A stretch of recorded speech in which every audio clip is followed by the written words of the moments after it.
PT Pembangkitan Jawa Bali (PJB), unit pembangkitan Paiton targetkan mampu tingkatkan bauran biomasa dalam program co-firing ke depan bisa mencapai 20 hingga 50% melalui sejumlah strategi yang terus dikembangkan.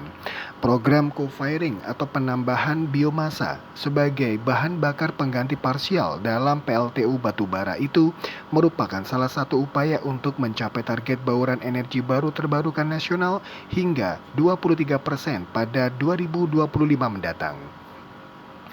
PLH General Manager PJB Unit Pembangkitan Paiton, Anggoro Hari, mengatakan, pada awal diluncurkan co-firing pada 2020 lalu, penggunaan biomasa sebagai bahan bakar campuran dengan batubara masih mencapai 0,42%.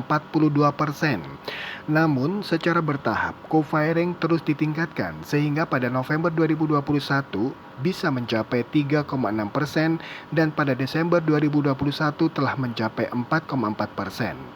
Menurut Anggoro, memang saat ini bauran masih hampir 5%, tetapi untuk percepatan pihaknya targetkan bisa menjadi 20% dan secara bertahap menuju 30% hingga 50% bauran, sehingga PLTU PJB Unit Pembangkitan Paiton akan menjadi pionir co-firing. Saat ini kami memiliki 5% bauran co-firing.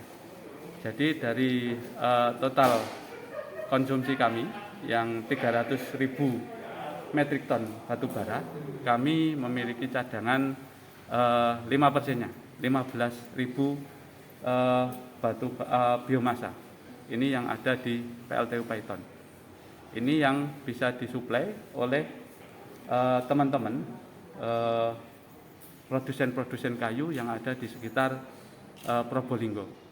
Ini akan terus kita tingkatkan dikarenakan semakin berkibarnya co-firing biomas ini, maka PLTU lain juga akan mengikuti.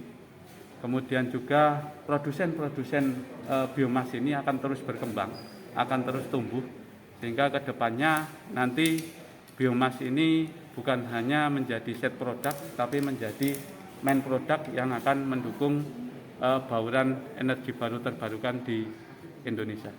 Anggoro juga menambahkan sejumlah potensi biomasa yang bisa digunakan untuk co-firing seperti skam padi, kokopit, wood chip, daun kayu putih, dan tanaman kaliandra. Dan untuk memasok biomasa secara mandiri, PJB berencana kembangkan tanaman pohon kaliandra yang pada tahap awal akan ditanam sebanyak 20.000 pohon di lahan kosong sekitar PLTU Paiton. Dan tahun lalu pihaknya juga telah melakukan penanaman kaliandra sebanyak 20.000 pohon di PLTA Malang. Sehingga ketika proyek tersebut membuahkan hasil, maka 2 tahun lagi tanaman bisa dipanen untuk dijadikan biomasa.